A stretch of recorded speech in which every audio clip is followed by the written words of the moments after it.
So we've talked about physical design and logical design. Logical design, again, is the conceptual design, the kind of design that anyone on your dev team can talk about, not just the techies. The physical design is how you take that logical design, the abstract design, and you turn it into something that is actionable, something that's programmable. In our case, this is a general concept, physical design, logical design. In our case, the logical design is an info model that uses commonly understood vocabulary to talk about how the information works. The physical design is the database design. In this case, when we make it real, we turned it into a database schema. So I previously talked about how to turn the information types, dealer and cool car, into a physical design inside of a database schema. Now let me talk about how to turn the access structures into a physical design. And in this case, the physical design is going to be, at minimum, some database structure. But in addition to database structure, we're going to start to talk now about query structure. How do I get the information out of the database in order to use this access structure? And then, as necessary, as it becomes useful to talk about this, logic as well, that says, after I've retrieved the information, what do I do to process it so that showing it, so that I can show it to the user in a way that makes sense, in a way that they can use it to navigate around and find the right piece of information. Previous in class, I talked about this logical design. Notice that the logical design goes directly from the info need and the info behavior to a set of access structures that are tailored to that info need. And I said in class that I consider these access structures to be the tools that you can use in order to meet the info need and to tie into the info behavior, to do the kind of info behavior, to tailor your approach to the ways that you think that the user is going to be looking for information. So I won't go over the logic of this because I talked about that in class already. What I want to do is now talk about how I turn this logical design here into a physical design, into a database design. So we have a hierarchy, we have a series of indexes, we have some associations, and we have some sequences. So let's talk a little bit about turning these ideas into reality. Okay, so let's start with the hierarchy. I decided to implement the hierarchy this way. I have a cool car, and you can see the cool car, and the cool car is related in a many-to-many relationship with the car type taxonomy. So this car type taxonomy is a way that I can create sort of a table of contents to all my cars. And as I discussed a little bit in class, my intention here is not to do make and model and year and that sort of thing that's really geeky, but to talk about these car types in a way that a Michelle might be interested in them. So to talk about car types by the place where you might live, like do you live in a rural area, do you live in an urban area, do you live in the suburbs, that sort of thing, to categorize and catalog the cars in a way that's more useful to her. So that's what the car type taxonomy is. Notice a couple of things about my model. The first thing is that there's a many-to-many relationship between the taxonomy itself and the cool car. So the same car can land in many different places. Now, just a short aside comment about that idea. It has a technical name, and that's called polyhierarchy, meaning that the same node, the same ending piece of information, in this case a cool car, can be in many different places in the same hierarchy. That's called a polyhierarchy. And there's reasons why you do that. There's reasons why you might not want to do that. When you're creating the definitive taxonomy or the definitive hierarchy, for example, the table of contents in a book, it would be very strange for you to list the same chapter of the book in two different places in the book, even though it might logically fall into two different places, because in that case what you're trying to accomplish is this structure that I've created, this hierarchy, is the way to understand the information. There's not two ways to understand this information, there's only one way, and here it is. It's the definitive taxonomy, it's the definitive hierarchy, it's the way that I believe everyone should organize this information. So it would be very inappropriate for me to say that the same piece of information fits into two places.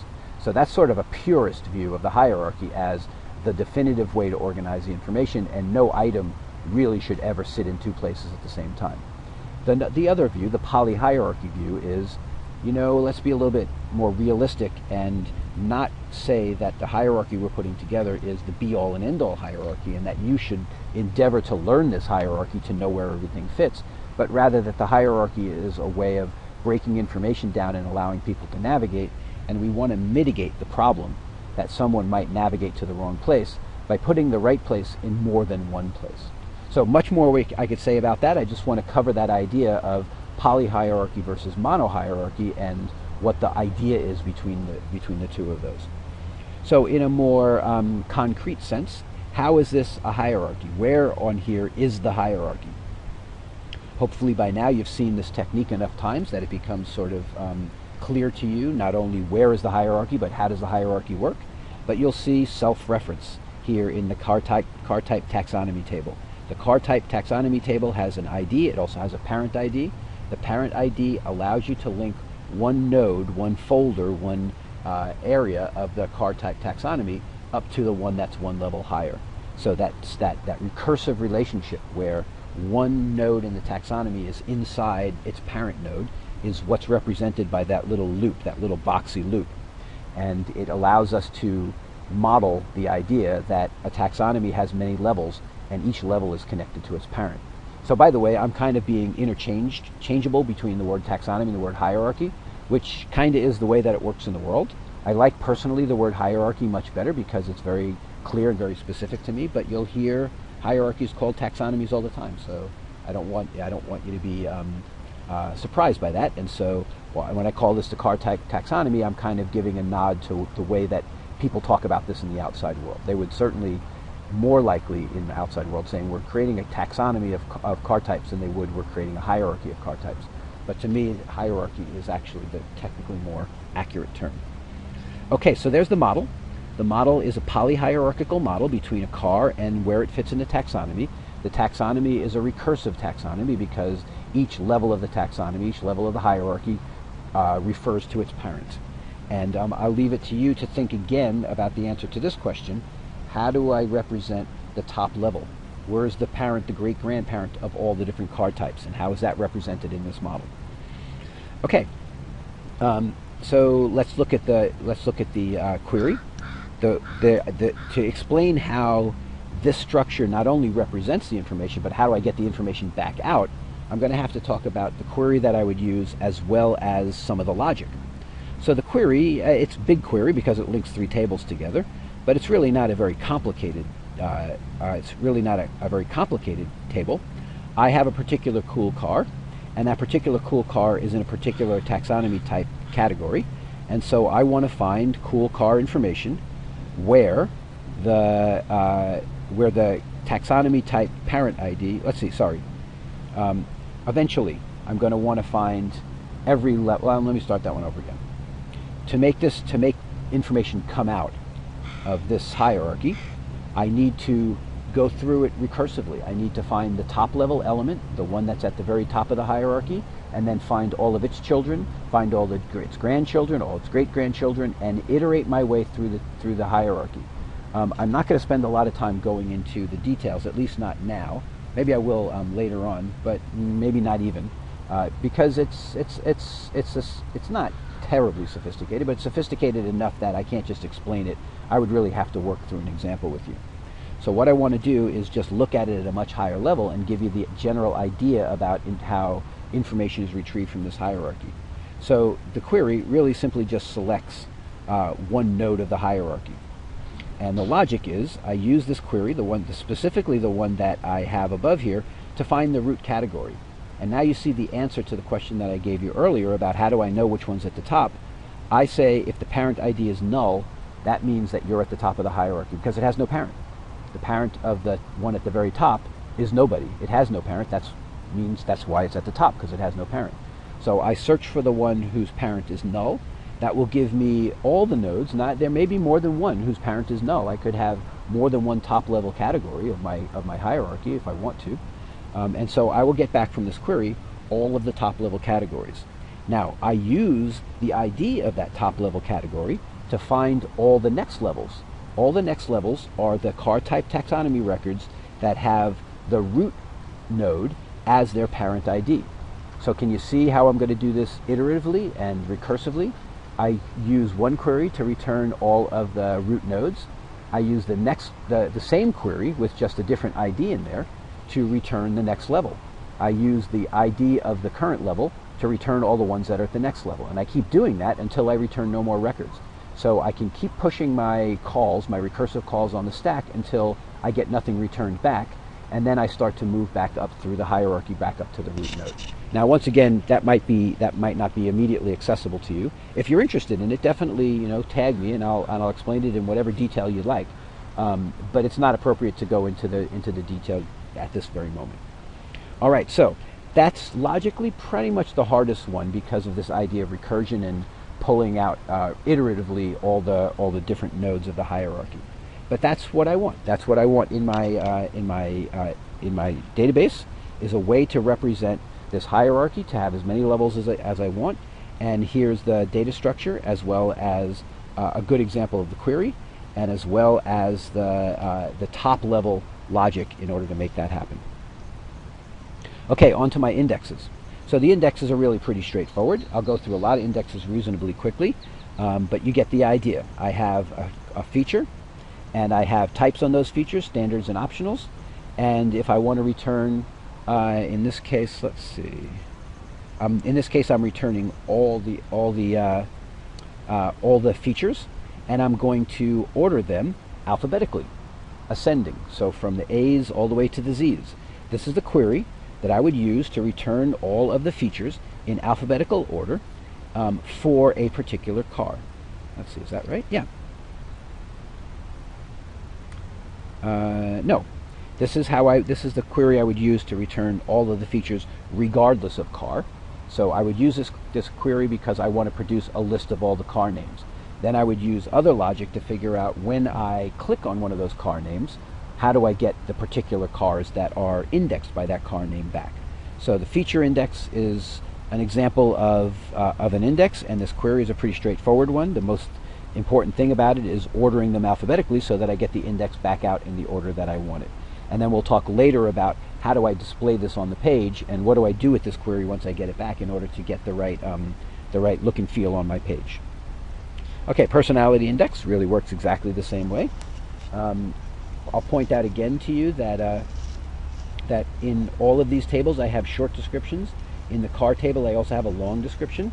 The short descriptions again are ways that I have of making the site more friendly by being able to say pretty much anything that you might get out of the database. I can put some comments on so that I can show them to the user to help them clarify what this means, or to give them a little bit more feeling of security, because there's lots of little commentary inside the site. So personality index works exactly the same way. I have personality traits, many-to-many with cool cars. I'm going to use this query to get out an alphabetical list of all the personality types, all the names of the personality traits. Same thing with use. So this should be starting to get pretty straightforward for you now, because I have lots of indexes and they all work the same way. And by the way, the reason they all work the same way is because I did that on purpose. I designed all of my indexes with the same structure. They all have this many-to-many table. They all have short descriptions. And what I'm beginning to work my way through, although it's not immediately apparent at the moment, is creating some consistency so that later on when I code this system, all my indexes basically work the same way. I can use one set of functions and just tell them what index I'm talking about, and it'll give me everything I need for those indexes. I'm trying to get some leverage. So you might just consider it a rule of thumb that that if you're trying to choose a way to do something, always do it the way that you did it before for other similar things, and later down the line you'll be able to write much more leverageable and scalable code. So we have a use index, personality index, we have the feature index, we have an owner index, and once again it works pretty much the same way. There might be some, there's definitely going to be some further processing and some further querying that I need to do when I go to display these things, but nothing really more that I have to do in order to get the index, to retrieve the index itself from the database. All I really need is these simple queries, remembering to order by the name of the thing that I'm indexing on, in this case the owner. So this will give me an alphabetical listing of the names. You might think now in this case, gee, what do I want, an alphabetical listing of the entire name? Do I want it by first name? Do I want it by last name? So a little complexity here that I kind of neglected. I just said the person has a name, so Joe Jackson, and it's going to come up with the J for Joe and not the J for Jackson in this case. And so you might choose, if you do a name index, to index by last name. You might choose to be really fancy and be able to index by first name or last name, because sometimes I know the guy's first name, sometimes I know their last name. Okay, so those are my indexes, and the final one, which is really straightforward, is just the price index. Well, actually, not really straightforward. If it was really straightforward, it would just be inside of the cool car table. I can't have a price inside the cool car table, so I have to join my cool car table to the car dealer table in order to be able to get a price index. But I'm now going from A to Z, from low price to high price, against all the cars. So all the cars for all the dealers, sorted by price in an ascending way. So more indexes. Here's the title. The title now is a very simple index. The title, really all I do is I select the information from the cool car table and I order it by name, ascending, so that I have the car names with A's starting at the top and the car names with Z's going down to the bottom. Okay, so there's a lot of kind of working through it work here in the indexes, but once you get the hang of it, you know, there's not a whole lot of new concepts in the index. Mostly, how many tables do I include in the query, and what am I sorting by in order to get that index out? Okay, dealers, I now compressed it because I want to, what do I want? I want a city, I want a zip, and I want a name index for the dealers. And so since all that information is already just in one table, I can just use 3 simple queries in order to get out my 3 different indexes. Notice in this case that there's nothing new in the database, and the query is pretty simple as well.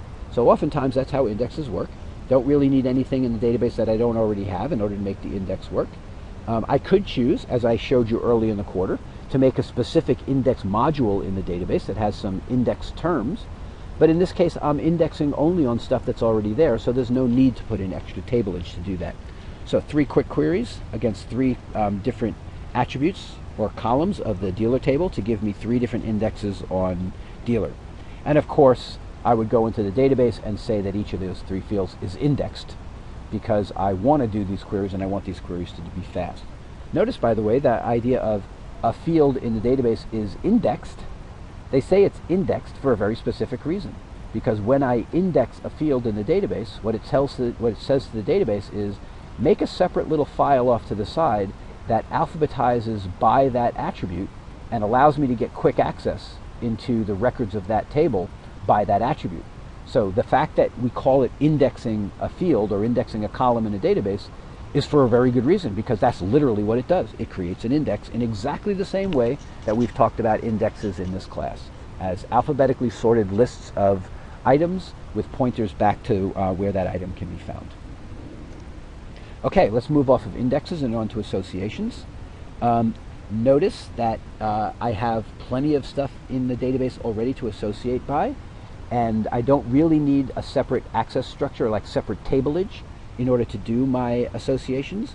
Pretty much what I'm going to want to do is I'm going to want to associate cars by these major indexes, by personality trait, by feature, by owner, and by users. And that's really nice for me, because I don't have to add extra tables. I don't have to do extra data entry. If I get all my data entry right, I can get my associations from one car to another just by using stuff that exists already in the database. So here's the logic that goes along with this. I'll dive a little bit more into the logic when we talk about the display, but here's the basic idea. For the current car, so we're on some full view of a certain car in our system. I find all the terms that describe it. So collect up all the cars. Say I'm on a Mini Cooper. I collect up all the cars that describe Mini Cooper, and then I make some queries, and I query against all of those different attributes of the Mini Cooper, personality types, uses, etc.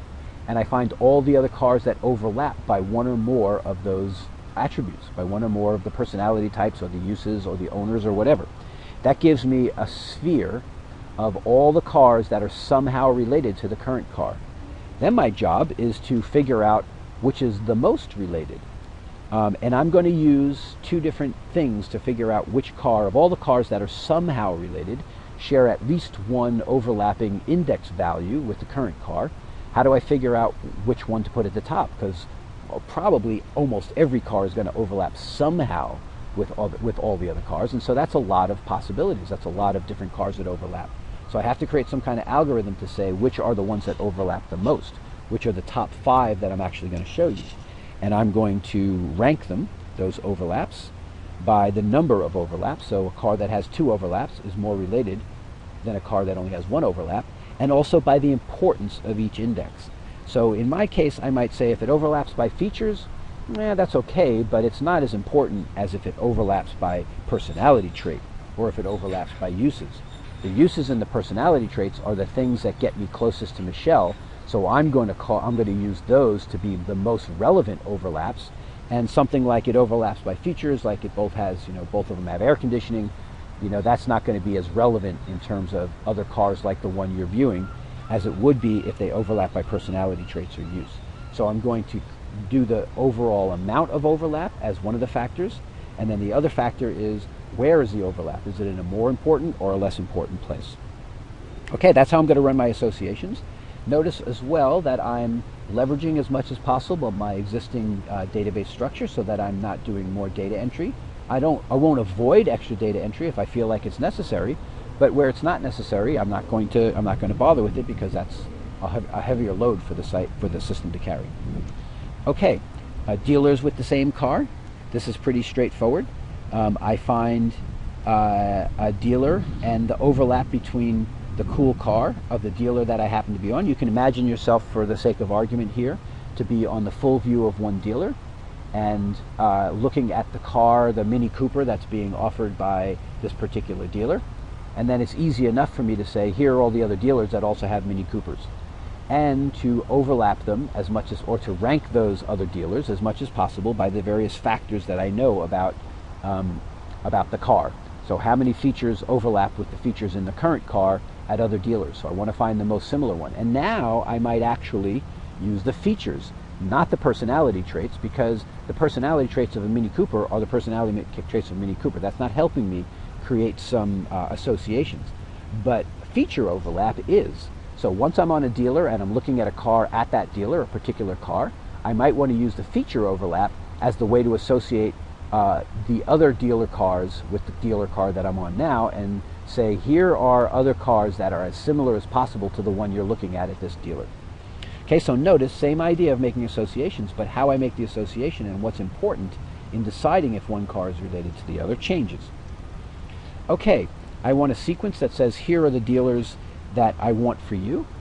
And I'm including this one to give you at least some insight into this idea that it doesn't only count what the user wants and what's good for the user. It also counts what the people who are paying for the system want.